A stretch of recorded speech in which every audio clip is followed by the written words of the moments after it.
नमस्कार यहाँहरूलाई स्वागत छ मेरो यो अर्को ब्लगमा। आज हामी जाँदैछौँ सिन्धुपाल्चोकमा अवस्थित धार्मिक एवं पर्यटकीय स्थल भैरवकुण्ड। हामी हाम्रो यात्रा सुरु गर्दैछौँ काठमाडौँबाट। मसँगै त्रिभुवन शर्मा सर पनि सहयात्री हुनुहुन्छ। आज काठमाडौँबाट बस यात्राबाट पनि हामी भैरवकुण्ड जान सकिन्छ। त्यसको लागि अर्निको बस पार्कबाट चाहिँ बगाम भन्ने ठाउँसम्मको लागि बस पनि पाइन्छ। तर आज हामी बाइकमा जाँदैछौँ दुवैजना चोकर मोकर भन्ने ठाउँसम्म।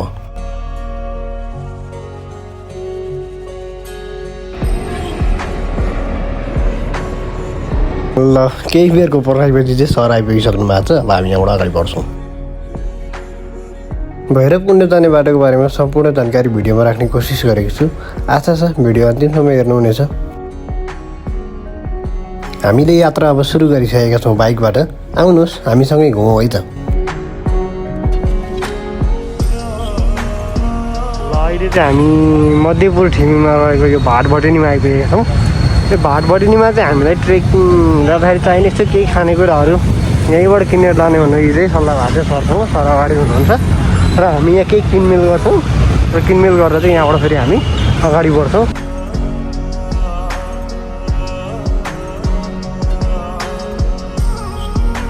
सपिङ सकिसक्यो। अब हामी यहाँबाट निस्किन्छौँ। सरले बाइक लिएर आउनुहुन्छ, म यताबाट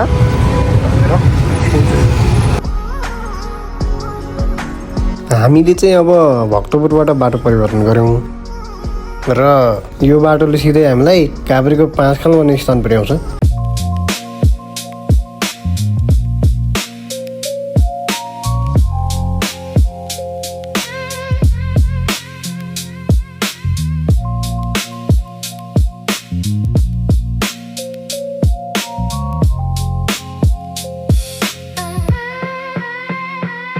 हामी भक्तपुरबाट छोटो बाटो प्रयोग गरी करिब 1 घन्टामै यो काभ्रेको 5 खाल भन्ने ठाउँमा निस्क्यौँ। केही सानो उपत्यका जस्तो गरी फैलिएको छ यो 5 खाल।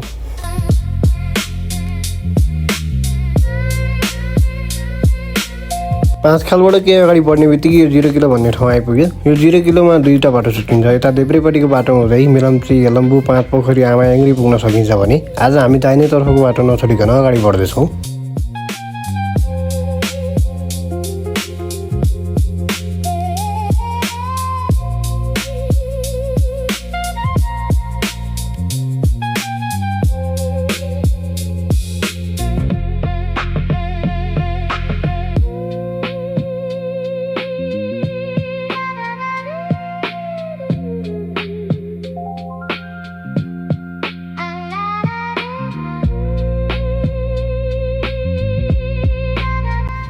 हामी आइपुग्यौँ दोलालघाट।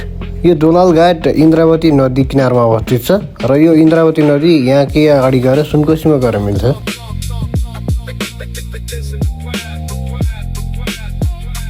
यो दोलालघाटबाट केही अघि बढ्ने बित्तिकै यो बनदेउ भन्ने ठाउँ आयो र यो बनदेउबाट चाहिँ अब अगाडि बढिसकेपछि हामी सिन्धुपाल्चोक जिल्ला प्रवेश गर्छौँ। यता देब्रेतर्फको बाटो हुँदै सिन्धुपाल्चोकको सदरमुकाम चौतारा पुग्न सकिन्छ भने आज हामी दाहिनेतर्फको बाटो नछोडिकन अगाडि बढ्दैछौँ।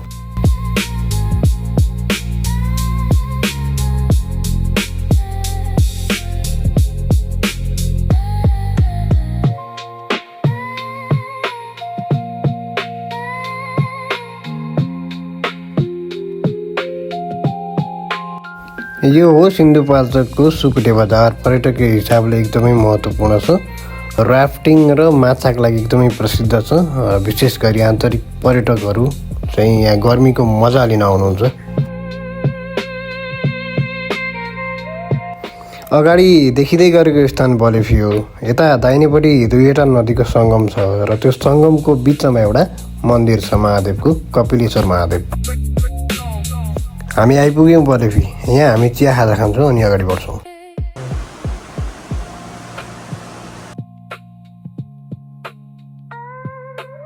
हामी एकैछिन यो बलेफी बजार हेर्दैछौँ। यतापट्टिको पिच रोड जुन छ यो चाहिँ अर्नीको हाइवे भयो। तर अब यो यता जुन बजारपट्टि गएको, बजारभित्र गएको कच्ची रोड छ, यसले चाहिँ जुगल हिमालको बेस क्याम्पसम्म पुर्याउँछ, जुन चाहिँ हालसाल एकदमै चर्चामा पनि छ। समय मिलेको खण्डमा त्यता पनि जाने प्लान छ हाम्रो, जुगल हिमालको बेस क्याम्पसम्म नै।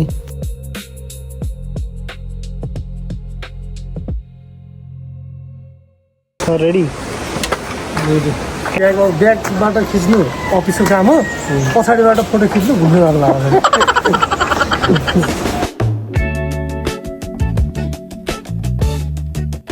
हामी अहिले आइपुग्यौँ खाडीचोर बजार।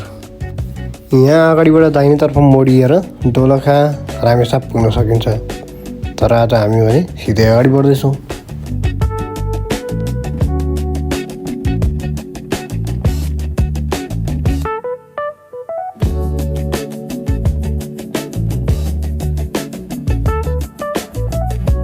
हामी अहिले आइपुग्यौँ 12 विश्व बजार।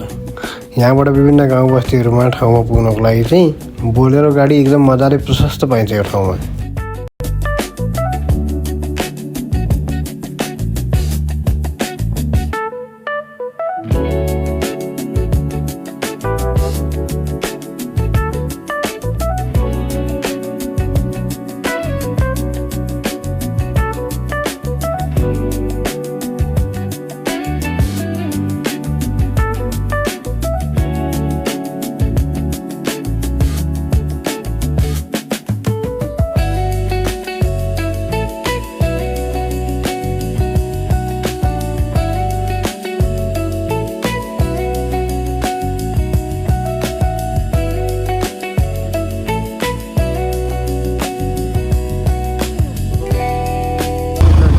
भन्ने ठाउँ आइपुग्यो है हामी। यहाँ चाहिँ तल हो, यहाँबाट चाहिँ हाम्रो बाटो छुट्छ यतातिर भनेको चाहिँ चाइना बोर्डर जान्छ भने हामी यताबाट यो बाटो हुँदै हामी डिस्ट्रिक्ट जान्छौँ।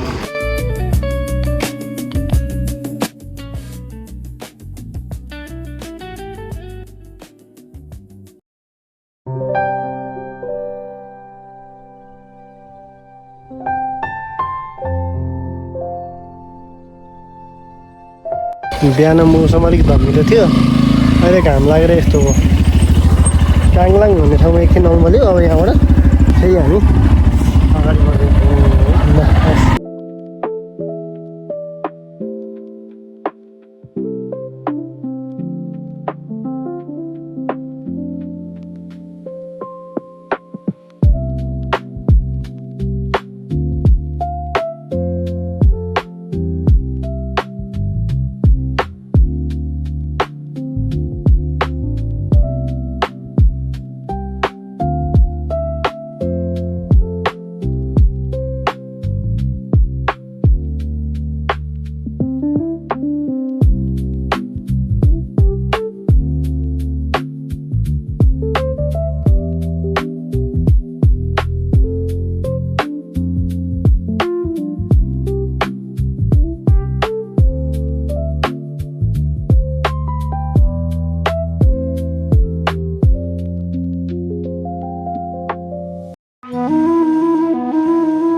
तल हामीले अघि पार गरेर आएको बाटो देखिँदैछ। सिधै तल खोजमा भोटेकोसी नदी बगिरहेछ र अहिले हामी लिस्टकोट मन्दिर घुम्दैछौँ।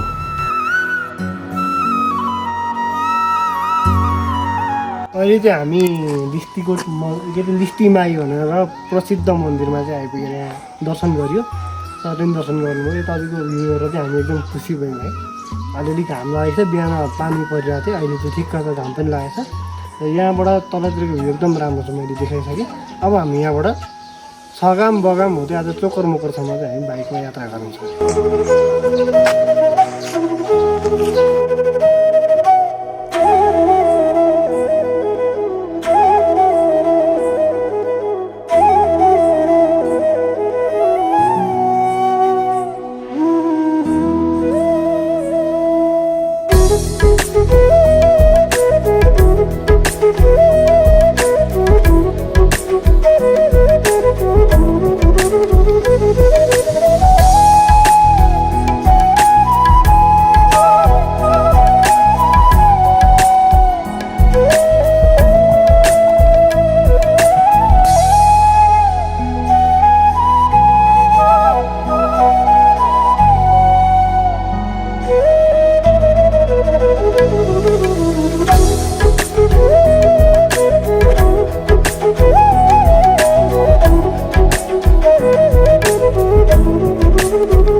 लिस्टी माईको दर्शन गरेकै अगाडि बढिसकेपछि यो छगम भन्ने साह्रै सुन्दर बस्ती रहेछ। हामीलाई तलबाटै एट्र्याक्ट गरौँ।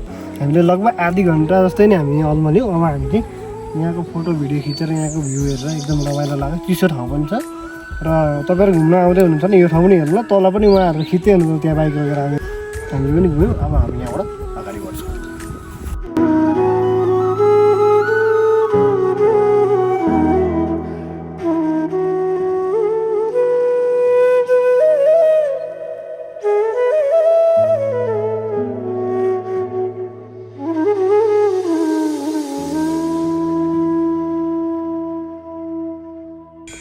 अहिले चाहिँ हामी छगामबाट केही अगाडि 5-7 मिनटको बाइक यात्रामै हामी यहाँ बगाम भन्ने ठाउँ आइपुग्यौँ। मेरो चाहिँ बगाम भन्दो रहेछ ठाउँलाई। र मैले अघि भनेअनुसार काठमाडौँबाट पाउने बस आउने लास्ट स्टेसन चाहिँ यही बगाम हो। र यहाँबाट अगाडि चाहिँ गाडी जाँदैन। यदि तपाईँ दुई पाङ्ग्री अथवा बाइक मोटरसाइकलको यात्रामा आउँदै हुनुहुन्छ भनेदेखि चाहिँ तपाईँहरू माथि चोकर मोकर भन्ने ठाउँसम्म बाटो राम्रो कन्डिसन भएको अवस्थामा पुग्न सक्नुहुन्छ। तर अब हामी यहाँ बाटोको अवस्था बुझ्दैछौँ। सरले बुझ्दै हुनुहुन्छ। म यता भिडियो बनाउँदैछु।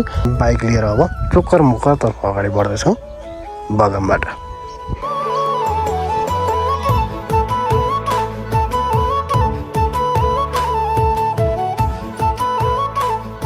लड्यो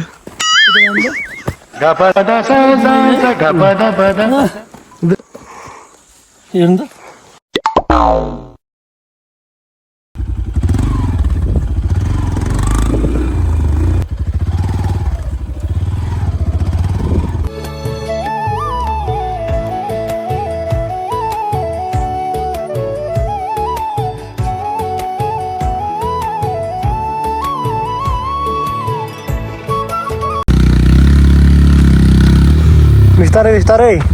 बिस्तारै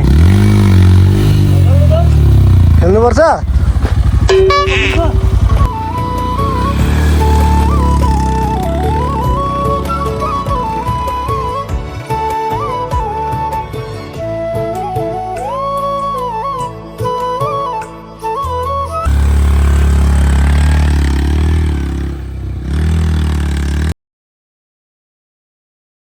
अब सायद लाइफमा फर्स्ट टाइम र लास्ट टाइम एक्सपिरियन्स होला यस्तो वाइल्डली छ बाटो। जस्तो कस्तो मान्छेले अलिकति बाइकमा पनि बल चाहियो, जुन चाहिँ मगर पनि बुद्धि चाहियो कि बाटोलाई। डेन्जरै छ तर बाटो। अब क्यामेराले त त्यस्तो देखिँदैन, तर चलाएपछि फिल हुन्छ। हामी बगाम भनेर ठाउँबाट हिँडेको झन्डै 1 घन्टा जस्तो भयो।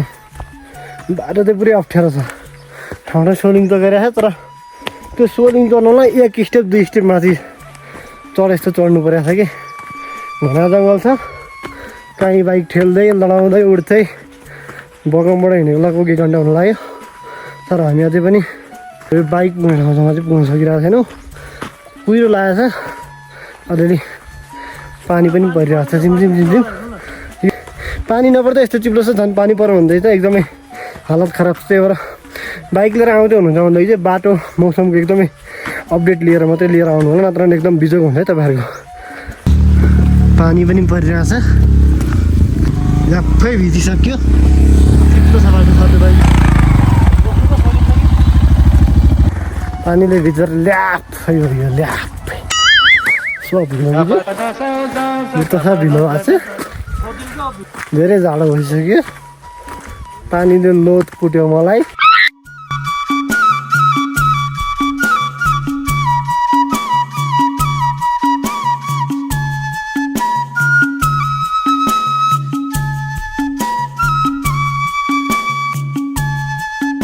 भर्दाखेरि त त्यति गाह्रो नहोला है सर, यतिको बाटोमा त होइन र।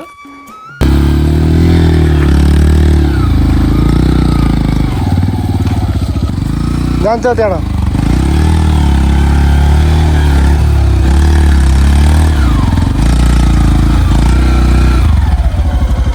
जान्छ।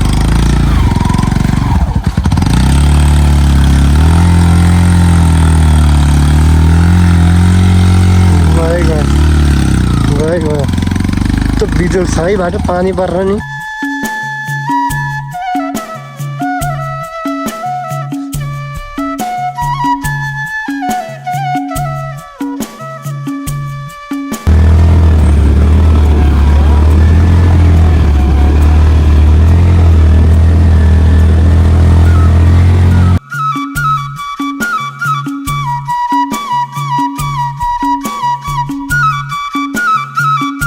अब हामी चोकर मोकर भन्ने ठाउँ चोकर मोकर है चोकर मोकर हो है। यहाँ कति राम्रो पाटन छ, बिचमा भ्याली जस्तो छ।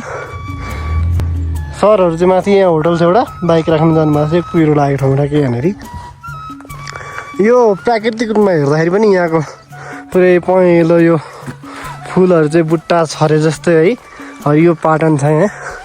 यहाँनिर सानो सानो सेतो खालको फुलहरू पनि छ। त्यो फुलहरू लाली गुराँस, त्यस्तै गरी हिमाली धुपी सल्लाहका रुखहरू बोटहरू छन् यहाँ। धुपी सल्लाह हो यो। क्या भन्नु घडीमा 5 बज्यो। हामी जाने ठाउँ भैरवकुण्ड चाहिँ समुद्री सतहबाट 4250 को उचाइमा छ भनेदेखि हामी अहिले ठ्याक्क आइपुगेको ठाउँ चाहिँ 3900 को हाइटमा छ है। दिस्ती माई टेम्पल अघि हामीले दर्शन गरेर आएको चाहिँ समुद्री सतहबाट 2290 को उचाइमा छ। हामी यहाँ बास बस्ने प्रबन्ध गर्दैछौँ। के चाहिँ बास बस्न पाइन्छ? हामीहरू 2 जना।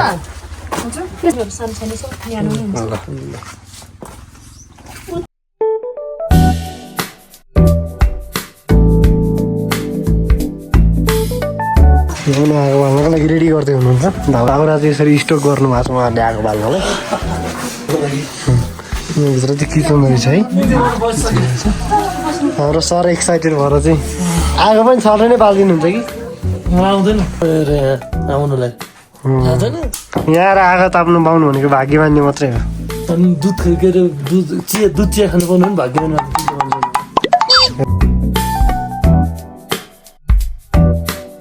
चटपट मगाएको थियौँ, चटपट आयो। ट्याक्क अब हामी खाँदैछौँ। यस्तो चटपट यति मिठो चटपट त मैले फर्स्ट टाइम यही आएर खाएको होला। 3900 मिटर हाइटमा आएर है खानै बस्नु सबै व्यवस्था गरिसक्यौँ। एउटा होटल छ काठमाडौँबाट लगभग 8 बजी हिँडेको। अहिले यहाँसम्म आइपुग्दाखेरि कति बज्यो भन्दाखेरि 6 बजे छ। हामी यहाँ आइपुग्दाखेरि झन्डै 5 बजेको थियो। अहिले हामीले यहाँ एकछिनभित्र आगो छागो तापियो, चाउचाउ खाजा खाइयो, भोक लागेको थियो। र भोलि चाहिँ अब हामी यहाँबाट बिहानै माथि भैरवकुण्ड पुग्छौँ। यहाँबाट भैरवकुण्ड पुग्न चाहिँ हामीलाई लगभग त्यस्तै यहाँ होटलको दिदीले भनेअनुसार चाहिँ लगभग हामीलाई 2 घन्टा जति चाहिँ लाग्छ कि। अब कोहीले 1 घन्टा भन्नुहुन्छ, कहिले 1.5 घन्टा पनि भन्नुहुन्छ, कहिले आधी घन्टा पनि भन्नुभएको छ। अब हिँड्दै जाउँ कतिसम्म पुग्छ। हामी सकेसम्म भोलि बिहानै सबेरै उठेर हिँड्ने प्रयास गर्छौँ र त्यहाँको भ्यू तपाईँहरूलाई म देखाउँछु। अब यहाँको मौसम हेर्दाखेरि चाहिँ कति डिग्री छ भनेर एउटा ठ्याक्कै हेर्न त सकिएन। यहाँ नेटवर्कको कुनै पनि एक्सेस छैन, एनटिसीको पनि टावर छैन, एनसेलको पनि टावर छैन, बिजुली बत्ती पनि छैन, वाइफाईको एक्सेस पनि छैन। त्यही भएर चाहिँ थाहा पाउन सकिनँ। तर अनुमान गर्दा लगभग पनि यहाँनिर 10-12 डिग्री त्यस्तै, त्योभन्दा धेरै त्योभन्दा बढी चाहिँ तापक्रम छैन। एकदमै जाडो भइरहेको छ। अहिले भर्खर हामी चाहिँ आगो तापिरहेको छौँ, त्यही भएर जाडो फिल भएको छैन।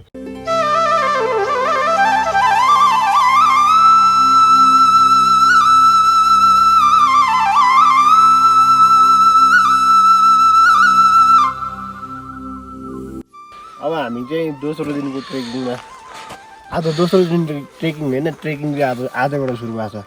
हिजो यहाँसम्म चाहिँ हामी यहाँ बास बस्यौँ। चोकर मोकर भन्ने ठाउँ हो यो चाहिँ। माथितिर पनि होटलहरू देखिरहेको थियो। हिजो पुरै कुहिरो लागिरहेको थियो, पानी पनि पऱ्यो। अनि यहाँ आएर बास बस्यो, दुःख सुख गरेर बाइक लग्यो। अब यहाँदेखि चाहिँ आज हामी पैदल यात्रा सुरु गर्दैछौँ। अब हेरौँ 1.5-2 घन्टा लाग्छ भन्नुभएको छ। हेरौँ, हेर्दै जाउँ र बाटोमा भएको के कुराहरू हुन्छ आज माथिसम्मको म देखाउँछु है त।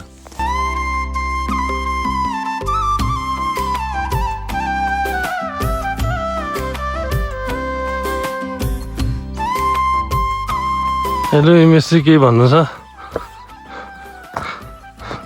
रमाइलो छ, दामी।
गाई चर्दैछ। गाईको मात्रै फोटो खिचिदिनु न एउटा। हामीले यो फुलको धेरैचोटि फोटो भिडियो खिचिसक्यौँ। एट्र्याक्सन यति एट्र्याक्सन छ यो फुलसँग। छेक्यो देउराली डाँडा हुसुर कुहिरोले। तलबाट कुहिरो आउँदैछ है, कुहिरो हुस्सु। फुलको त कति खिच्ने यार, हरियो ब्याकग्राउन्ड, त्यसपछि सेतो फुल, रातो बिचमा टिक।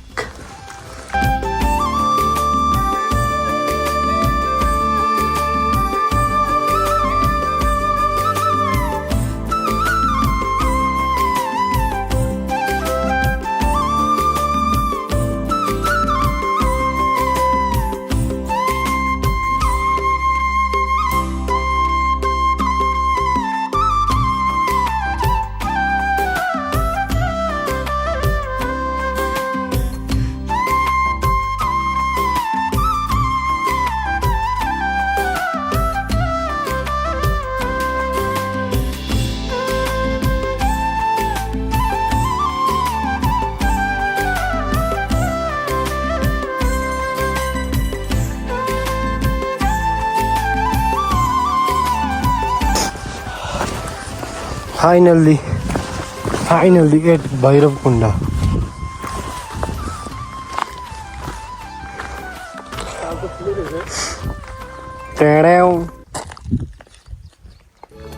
हामी अहिले यो तालको वरिपरि यस्तो ट्र्याक बनाएको छ, त्यो ट्र्याकलाई चाहिँ फलो गरेर यसरी तालको वरिपरि, यो ताल भन्दा नि भैरवको वरिपरि घुमेर चाहिँ हेर्दैछौँ।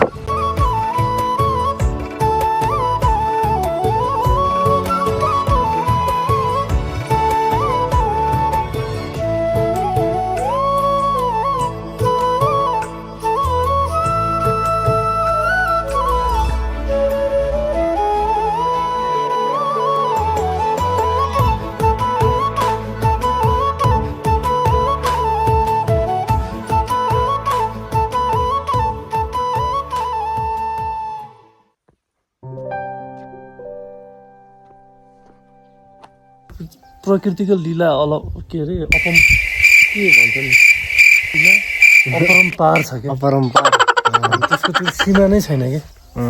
त्यस्तै त्यसरी नै क्रिएट भएको ठाउँ जस्तो देखिन्छ। हिउँ पर्ने बेलामा आएपछि हिउँ हेर्न पाउँथ्यौँ होला, तर त्यो बाटोमा त्यो फुलहरू, त्यो सुन्दर त्यो बुट्यानहरू चाहिँ हामीले पाउँथेनौँ कि, जलिसक्थ्यो हिउँले। यस्तै यो मान्छे योबाट के सिक्न सकिन्छ भने मान्छेको जीवन पनि त्यस्तै हो क्या। एकतिर टाल्दै गयो, अर्कोतिर बिग्रिँदै जान्छ, एकतिर राम्रो हुँदै गयो, अर्कोतिर नराम्रो हुँदै जान्छ। यसमा त ब्यालेन्स कहिले पनि हुँदैन क्या। अनि जीवन भनेकै नै त्यही ब्यालेन्स मिलाउनु खोज्ने प्रक्रिया नै जीवन हो क्या। हामीले समुद्री सतहबाट 4200 मिटरभन्दा माथि छौँ है छोरी। फिल चाहिँ भएको छैन फेरि, तर त्यो खालको फिल चाहिँ छैन, किनभने अब हरियाली छ, चिसो पनि त्यस्तो छैन। मैले एउटा कुरा चाहिँ के भन्न चाहेँ भने सरसँगै बसिरहेको बेला मैले यो समय, यो साथीभाइ, यो मौका फेरि आउँदैन क्या। मैले तपाईँलाई फोनमा कुरा गर्दाखेरि होइन भैरवकुण्ड जाने भनेर मैले सोच्नु 10 सेकेन्ड पनि लागेन, तर मैले फेरि भैरवकुण्ड आउनुपर्छ भने मैले 10 दिन सोच्नुपर्छ क्या। अब फेरि आउँ कि नआउँ म।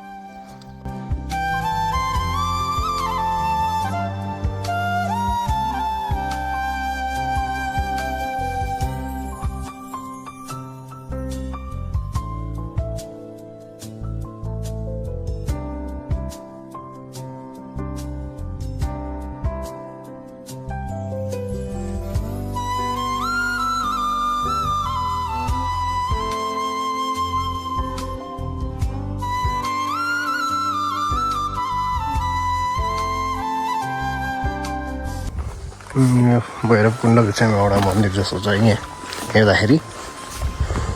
यहाँ चाहिँ एकदमै ठुलो पूजा आजा हुनु जस्तो भित्र मन्दिर छ, एउटा मूर्ति जस्तो छ। पूजा गर्ने ठाउँ भएर यस्तो पुरै यो ध्वजाहरू वरिपरि यसरी यो घरलाई चाहिँ बेरेको छ। हिजो काठमाडौँबाट 8 बजे हिँडेर बेलुका चोकर मोकर भन्ने ठाउँसम्म आएर बस्यौँ। अनि त्यहाँनिर बिहान उठेर 5:30मा त्यहाँबाट हिँडेर यहाँ हामी 1.5 घन्टा जतिमा यो भैरवकुण्ड भएको ठाउँमा चाहिँ आइपुग्यौँ है। अब एकदम हरियाली देखिरहनु भएको छ, फुलहरू पनि देखिरहनु भएको छ, पोखरी पनि देखिरहनु भयो। त्यति धेरै मान्छेहरू हुनुहुन्न, र यहाँ चाहिँ अब मैले सुनेको है सुनेअनुसार चाहिँ अब कुण्डहरूमा गोसाई कुण्ड जस्तै यहाँ पनि जनै पूर्णिमामा चाहिँ एकदमै ठुलो मेला लाग्छ भनेर सुनेको छ। त्यो बेलामा आउनु भने अझै रमाइलो हुन्छ। हामी त्यो बेलामा आएर गयौँ, एकदम रमाइलो लाग्यो। भिडियो अन्तिमसम्म हेरिदिनु भएकोमा यहाँ सबैलाई धन्यवाद। हस्, नमस्ते।